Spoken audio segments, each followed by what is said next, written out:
व्यक्ति के लिए भी फिक्रमंद है। माननीय प्रधानमंत्री जी से हमारी विनम्र अनुनय है कि कृपया हम सबका मार्गदर्शन करें।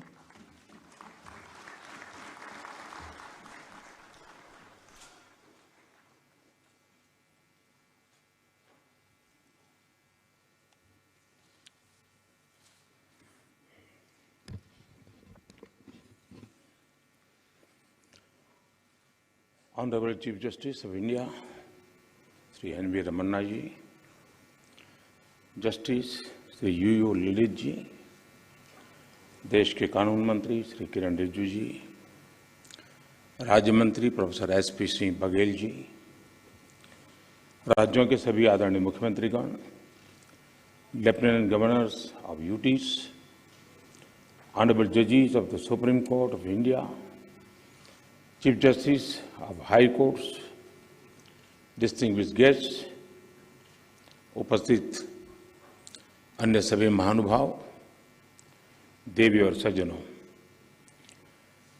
राज्य के मुख्यमंत्रियों और हाई कोर्ट के मुख्य न्यायाधीशों की ये जॉइंट कॉन्फ्रेंस हमारी संवैधानिक खूबसूरती का सजीव चित्रण है। मुझे खुशी है कि इस अवसर पर मुझे भी आप सबके बीच कुछ पल बिताने का अवसर मिला है। हमारे देश में जहां एक और जुडिशरी की भूमिका संविधान संरक्षक की है, वहीं लेजिस्लेचर नागरिकों की आकांक्षाओं का प्रतिनिधित्व करता है।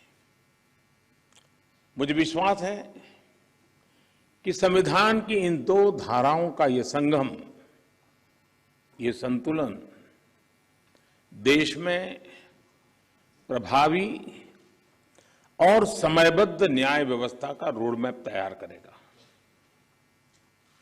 मैं आप सभी को इस आयोजन के लिए हृदय से शुभकामनाएं देता हूं। साथियों, मुख्यमंत्रियों और मुख्य न्यायाधीशों की ज्वाइंट कॉन्फ्रेंस पहले भी होती आई है और उनसे हमेशा देश के लिए कुछ न कुछ नए विचार भी निकले हैं।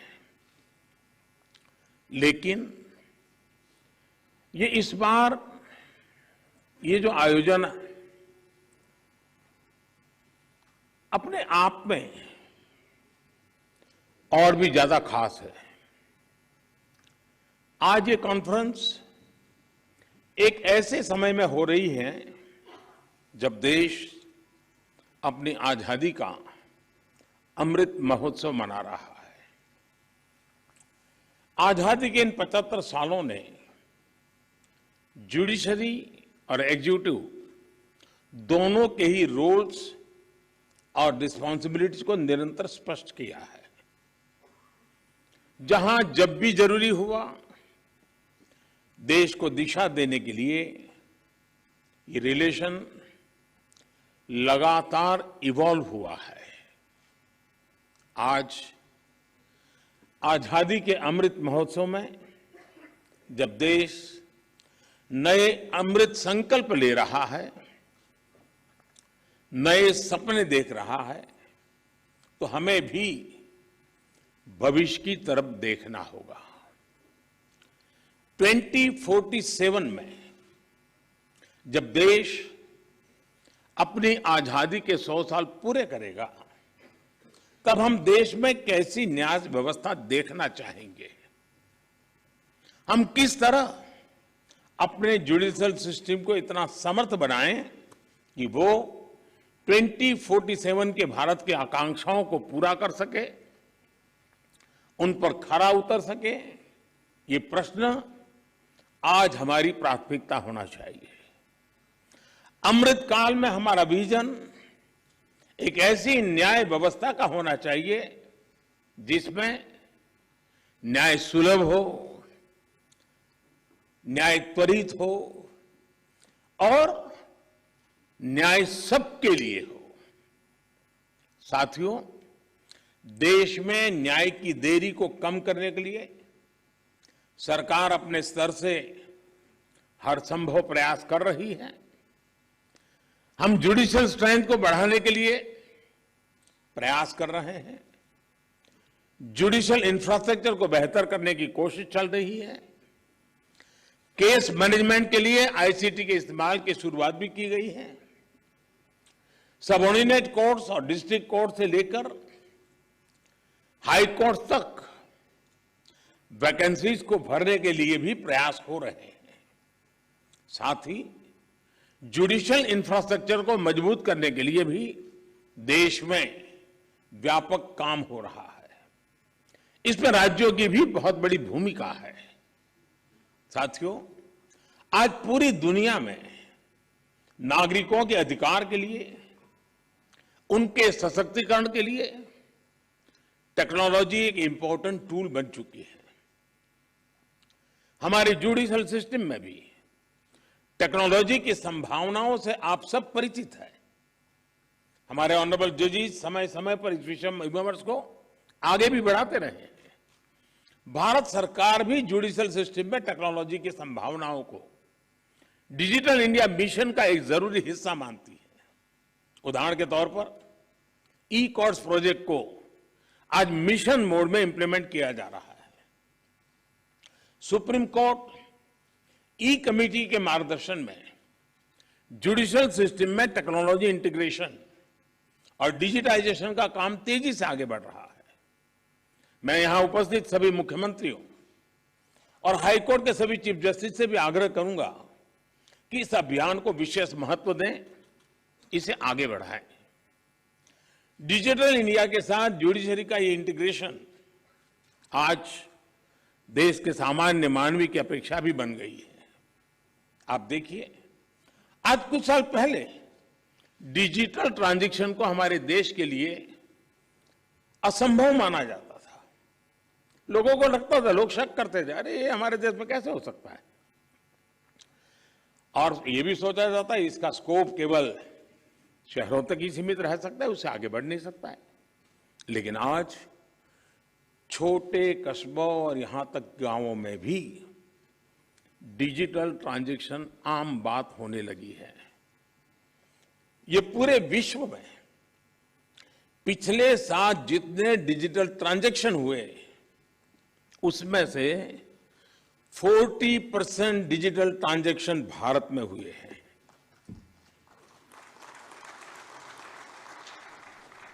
सरकार से जुड़ी वो सेवाएं जिनके लिए पहले नागरिकों को महीनों ऑफिसेज के चक्कर काटने पड़ते थे, वो अब मोबाइल पर अवेलेबल हो रही है। ऐसे में स्वाभाविक है, जिस नागरिक को सेवाएं और सुविधाएं ऑनलाइन उपलब्ध हो रही हैं, वो न्याय के अधिकार को लेकर भी वैसे ही अपेक्षाएं करेगा। साथियों, आज जब हम टेक्नोलॉजी और फ्यूचरिस्टिक अप्रोच की बात कर रहे हैं, तो इसका एक important aspect tech friendly human resources भी है। टेक्नोलॉजी आज युवाओं के जीवन का स्वाभाविक हिस्सा है। यह हमें सुनिश्चित करना है कि युवाओं की एक्सपर्टाइज, उनकी प्रोफेशनल स्ट्रेंथ कैसे बने। आजकल कई देशों में लॉ यूनिवर्सिटीज में blockchains, electronic discovery, cyber security, robotics, artificial intelligence और बायो एथिक्स जैसे विषय पढ़ाए जा रहे हैं। हमारे देश में भी legal education in international standard के मुताबिक हो, यह हम सबकी जिम्मेदारी है। इसके लिए हमें मिलकर प्रयास करने होंगे। साथियों, हमारे शास्त्रों में कहा गया है, न्यायमूलम स्वराज्यम स्यात्, अर्थात किसी भी देश में स्वराज का आधार न्याय होता है। इसलिए न्याय जनता से जुड़ा होना चाहिए, जनता की भाषा में होना चाहिए। जब तक न्याय के आधार को सामान्य मानवी नहीं समझता, उसके लिए न्याय और राजकीय आदेश में बहुत फर्क नहीं होता है। मैं इन दिनों सरकार में एक विषय पे थोड़ा दिमाग खपा रहा हूं। दुनिया के कई देश ऐसे हैं कि जहां कानून बनाते हैं तो एक तो लीगल टर्मिनोलॉजी में कानून होता है, लेकिन उसके साथ एक और कानून का रूप भी रखा जाता है जो लोक भाषा में होता है, सामान्य मानवी की भाषा में होता है, और दोनों मान्य होते हैं। और उसके कारण सामान्य मानवी को कानूनी चीजों को समझने में न्याय के दरवाजे खटखटाने की जरूरत नहीं पड़ती है। हम कोशिश कर रहे हैं कि आने वाले दिनों में हमारे देश में भी कानून एक पूरी तरह लीगल टर्मिनोलॉजी हो, लेकिन साथ साथ वही बात सामान्य व्यक्ति की समझ में आए उस भाषा में, और वो भी दोनों एक साथ असेंबली में या पार्लियामेंट में पारित हो, ताकि आगे चल करके सामान्य मानवी उसके आधार पर अपनी बात रख सकता है। दुनिया के कई देशों में ये परंपरा है। अभी मैंने एक टोली बनाई है, वो उसका अध्ययन कर रही है। साथियों, हमारे देश में आज भी हाई कोर्ट्स और सुप्रीम कोर्ट की सारी कार्यवाही इंग्लिश में होती है, और मुझे अच्छा लगा सीजेआई ने स्वयं ने इस विषय को स्पर्श किया। तो कल अखबारों को पॉजिटिव खबर का अवसर तो मिलेगा अगर उठा ले तो।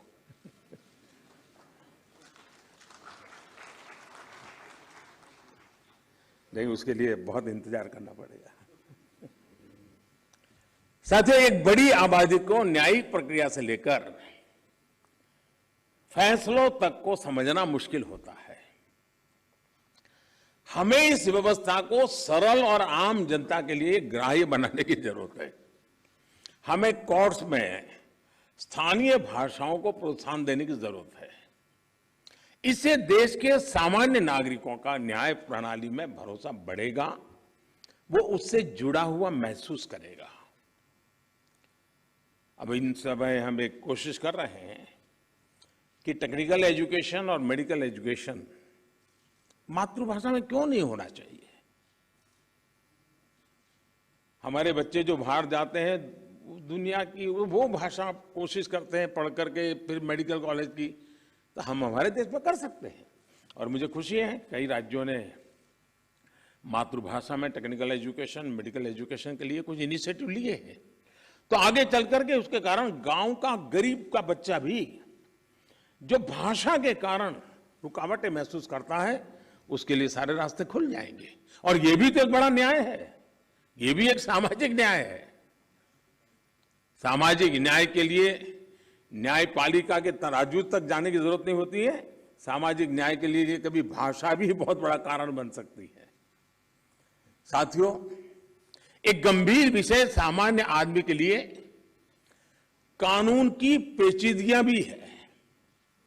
2015 में हमने करीब 1800 ऐसे कानूनों को चिन्हित किया था जो अप्रासंगिक हो चुके थे।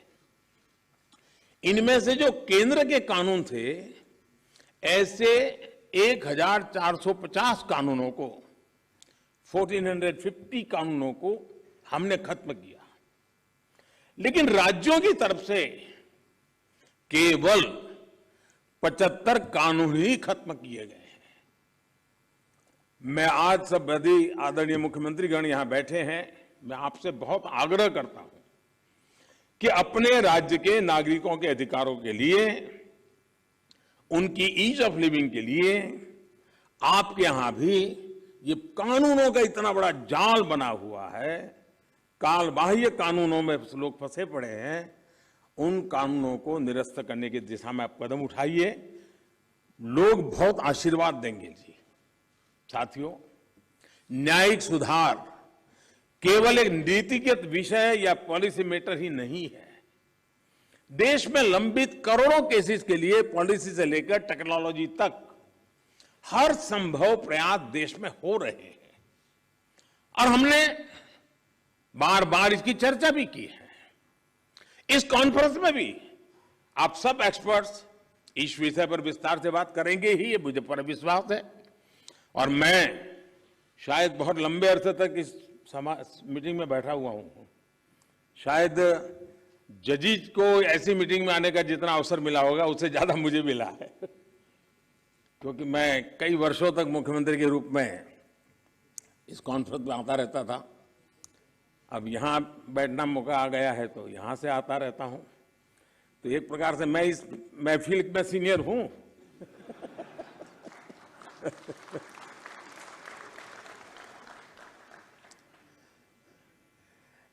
साथियों, इस विषय में जब मैं बात कर रहा था तो मैं मानता हूं कि इन सारे कामों में मानवीय संवेदनाएं जुड़ी हुई है। मानवीय संवेदनाओं को भी हमें केंद्र में रखना ही होगा। आज देश में करीब 3.5 लाख प्रिजनर्स ऐसे हैं जो अंडर ट्रायल है और जेल में है। इनमें से अधिकांश लोग गरीब या सामान्य परिवारों से। हर जिले में डिस्ट्रिक्ट जज की अध्यक्षता में एक कमेटी होती है ताकि इन केसेस की समीक्षा हो सके, जहां संभव हो बेल पर उन्हें रिहा किया जा सके। मैं सभी मुख्यमंत्रियों और हाई कोर्ट के जजेस से अपील करूंगा कि मानवीय संवेदनाओं, उन संवेदनाओं और कानून के आधार पर इन मामलों को भी अगर संभव हो तो प्राथमिकता दी जाए। इसी तरह न्यायालयों में और खासकर स्थानीय स्तर पर लंबित मामलों के समाधान के लिए मध्यस्थता, मीडिएशन भी एक महत्वपूर्ण जरिया है। हमारे समाज में तो मध्यस्थता के जरिए विवादों के समाधान की हजारों साल पुरानी परंपरा है। आपसी सहमति और परस्पर भागीदारी, ये न्याय की अपनी एक अलग मानवीय अवधारणा है। अगर हम देखें तो हमारे समाज का वो स्वभाव कहीं ना कहीं अभी भी बना हुआ है। हमने हमारी उन परंपराओं को खोया नहीं है। हमें इस लोकतांत्रिक व्यवस्था को मजबूत बनाने की जरूरत है। और जैसे चीफ साहब ने ललित जी की तारीफ की, मैं भी करना चाहूंगा। उन्होंने पूरे देश में भ्रमण किया, हर राज्य में गए इस काम के लिए, और सबसे बड़ी बात है कोरोना काल में गए। साथियों, मामलों का कम समय में समाधान भी होता है, न्यायालयों का बोझ भी कम होता है और सोशल फैब्रिक भी सुरक्षित रहता है। हमने इसी सोच के साथ संसद में मीडिएशन बिल को भी एक अम्ब्रेला लेजिस्लेशन के रूप में भी पेश किया है। अपनी रीच लीगल एक्सपर्टाइज के साथ हम मीडिएशन से सॉल्यूशन की विधा में ग्लोबल लीडर बन सकते हैं। हम पूरी दुनिया के सामने एक मॉडल पेश कर सकते हैं। मुझे पूरा भरोसा है कि प्राचीन मानवीय मूल्यों और आधुनिक अप्रोच के साथ इस कॉन्फ्रेंस में ऐसे सभी विषयों पर आप सब विद्वज्जन विस्तार से चर्चा करके, मंथन करके उस अमृत को लाओगे जो शायद आने वाली पीढ़ियों तक काम आएगा। इस कॉन्फ्रेंस में जो नए आइडियाज निकलेंगे, जो नए निष्कर्ष निकलेंगे, वो नए भारत की आकांक्षाओं को पूरा करने का माध्यम बनेंगे। इसी विश्वास के साथ मैं फिर एक बार आप सबके मार्गदर्शन के लिए मैं आपका आभारी हूं, और मैं सरकार की तरफ से ये विश्वास दिलाता हूं कि देश के